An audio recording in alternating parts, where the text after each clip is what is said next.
Alors aujourd'hui, ce matin, il y a un chiffre qui est important, qui est hyper important. C'est le chiffre 5.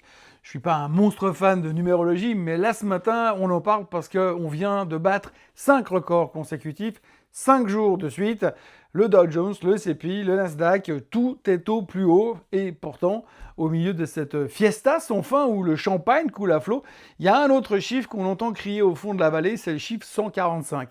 Oui, parce que pendant ces 5 jours de record, la majorité des titres ont baissé, pas une fois, 5 fois de suite, là encore. Des records à la hausse avec 55 à 60% des valeurs du S&P 500 qui sont dans le rouge tous les jours. Ça ne s'est jamais produit en 145 ans d'histoire boursière américaine. Tout simplement jamais. On est littéralement dans un territoire où l'histoire financière ne sait même plus quoi dire parce qu'il n'y a pas de précédent, pas de moyen de comparer. Du coup, moi non plus, je ne sais plus quoi dire. Bienvenue dans ce Morning Bull Live. Je m'appelle Thomas Bayet, je commente les marchés depuis plus de 30 ans. J'ai survécu à 1987, à la bulle Internet, à Lehman Brothers, au Covid et maintenant j'essaie de survivre à 2026. Et aujourd'hui, on est le 3 juin 2026. Aujourd'hui, on va parler d'un marché qui bat des records sur des bases qui n'ont aucun précédent historique, d'un indice des semi-conducteurs qui approche les 100% de hausse en 2 mois, d'un Détroit qui est toujours fermé, d'un deuxième Détroit qu'on pourrait fermer éventuellement peut-être aussi, et d'un accord qui n'arrive toujours pas, malgré les gesticulations de Trump, mais aussi du prix du riz en Thaïlande qui vient de prendre 20% en un seul mois, pendant que les ricains croulent sur leurs dettes en plastique. Allez, c'est parti!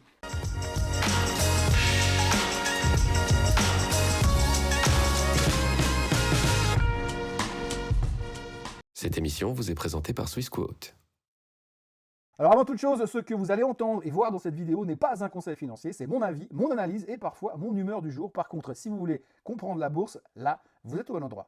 Alors on va déjà reprendre depuis le début. Donc le S&P 500 est à 7610, le Dow Jones est à 51 308, le Nasdaq Composite est à 27 094, 5 records historiques en 5 séances, le genre de choses qui se produit en général dans des périodes de croissance extraordinaire, d'euphorie généralisée et de conditions économiques parfaites. Sauf que pendant ces 5 jours-là, entre 55 et 60% des valeurs qui composent ces mêmes indices ont donc terminé dans le rouge, tous les jours. Alors, on va essayer de reformuler ça clairement parce que c'est important. L'indice monte, la majorité des actions qui composent cet indice baissent en même temps. Donc, tous les jours depuis une semaine, c'est mathématiquement possible, bien sûr, mais statistiquement, c'est un événement qui ne s'était jamais produit depuis que les États-Unis tiennent des données boursières à peu près sérieuses. On a traversé la Grande Dépression, 2 guerres mondiales, des dizaines de crises, et ce scénario-là, on ne l'avait jamais vu.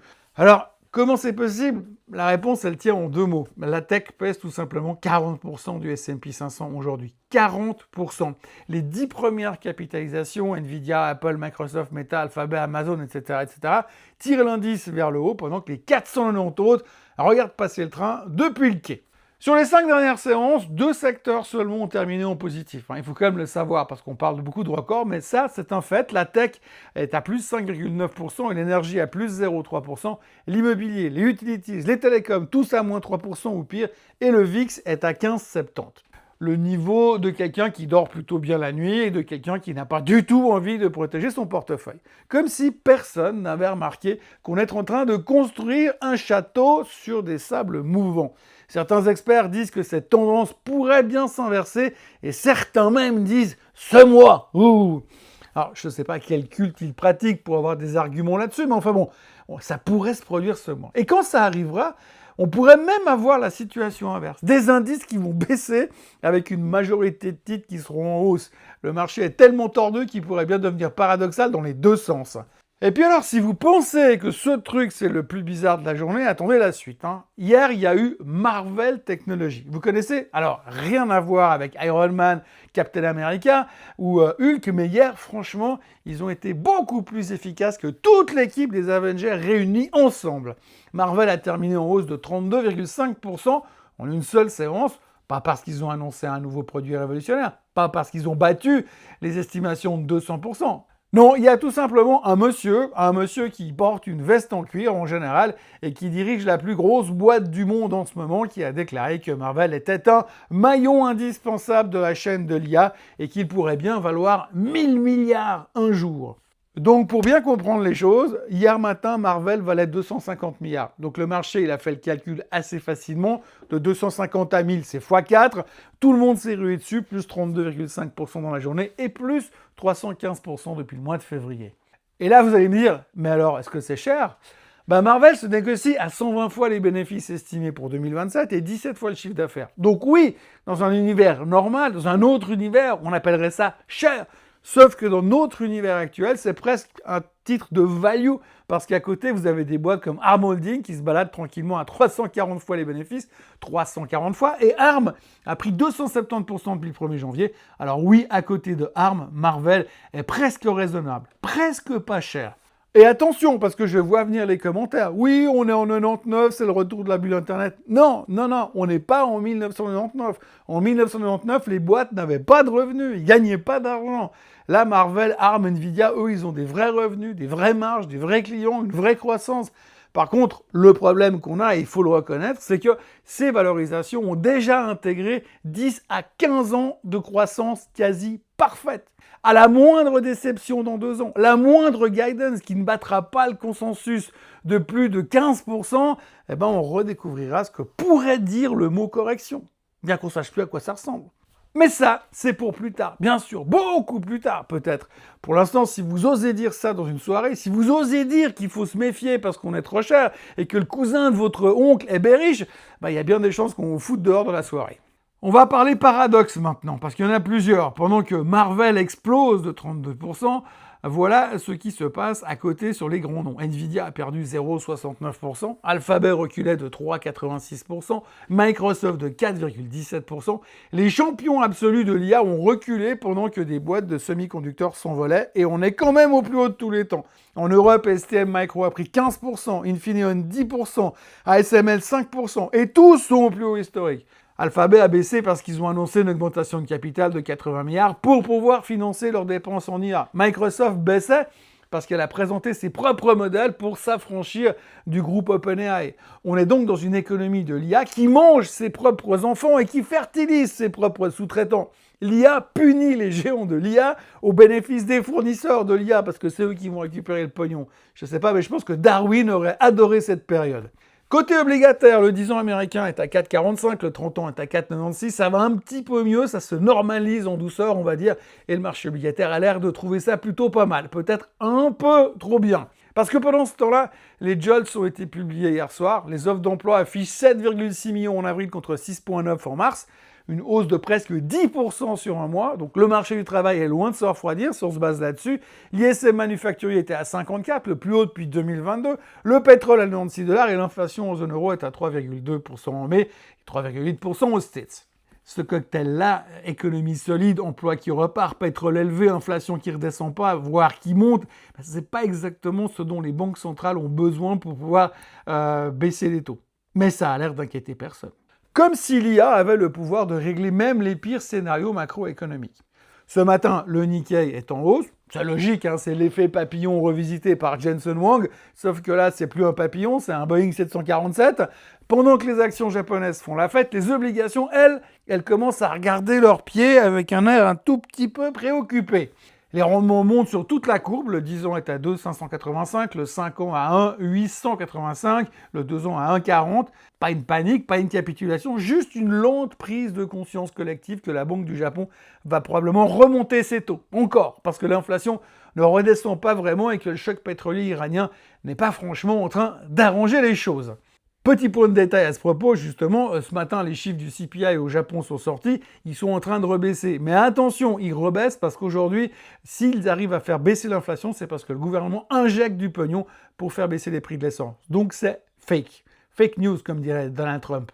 Et puis Kazuo Ueda va parler ce matin, le patron de la BOJ, et la ministre des Finances a déclaré qu'elle était largement en phase avec lui, ce qui traduit et du japonais diplomatique signifie probablement qu'ils se sont mis d'accord pour ne rien dire de trop précis. Spéciale dédicace à l'art de communication des banques centrales.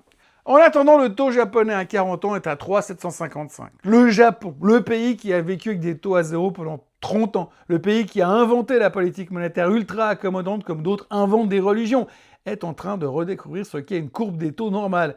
C'est presque touchant à regarder. mais ça fait un peu peur quand même. Du côté de l'Iran et de l'accord Trump, rien de neuf, tout le monde continue de se tirer dessus au mépris le plus total du cessez-le-feu du mois d'avril. Le Brent est à 96 $, le WTI à 93,76 $. Trump a déclaré que les négociations se poursuivaient sans interruption. Il a aussi déclaré que les informations sur une rupture des pourparlers dont on a parlé hier, c'était une fake news, comme c'est surprenant.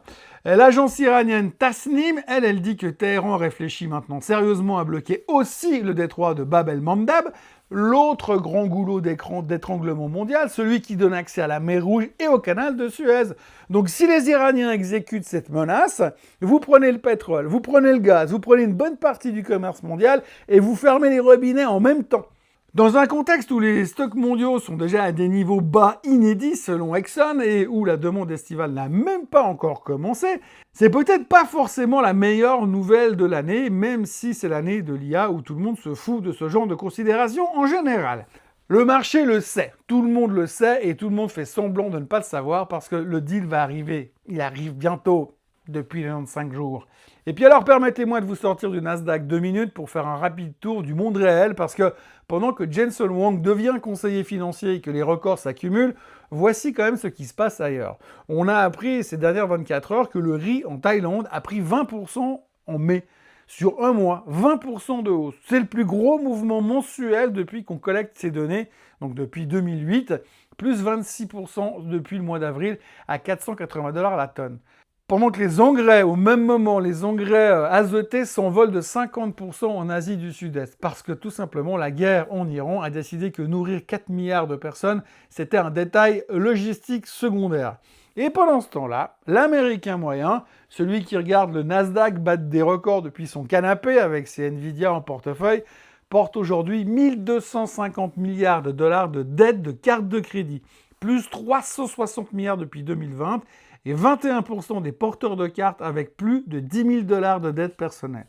Le détail savoureux au milieu de tout ça, c'est les ménages les plus aisés qui s'endettent le plus vite. Donc pour résumer la situation mondiale en une phrase, la nourriture devient inabordable, les gens s'endettent pour compenser, les engrais coûtent une fortune à cause d'une guerre que personne ne résout, et quelque part, aux États-Unis, un analyste de Goldman Sachs vient de relever son objectif sur le Kospi de 35% après 100% de hausse.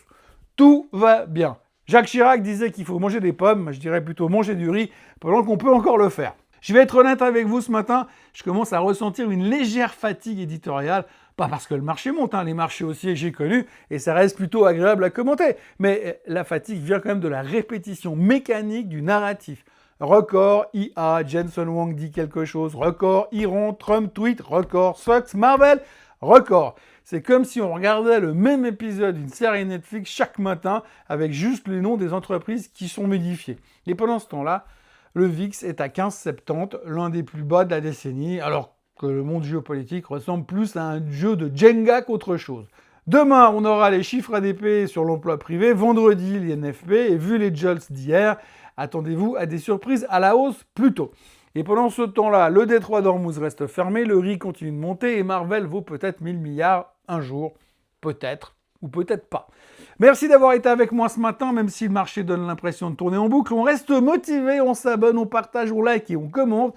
Et puis surtout, on se revoit demain pour voir la nouvelle recommandation d'investissement de Jensen Huang. Allez, bye bye. Ce contenu est informatif et éducatif destiné aux personnes connaissant les marchés financiers. Il ne constitue pas un conseil en investissement, juridique ou fiscal. Le trading et l'investissement comportent des risques, notamment la perte de capital. Les CFD et actifs numériques sont volatiles et ne conviennent pas à tous. Swissquote décline toute responsabilité quant à l'exactitude du contenu ou aux pertes liées à son usage. Produits et services disponibles selon la législation en vigueur.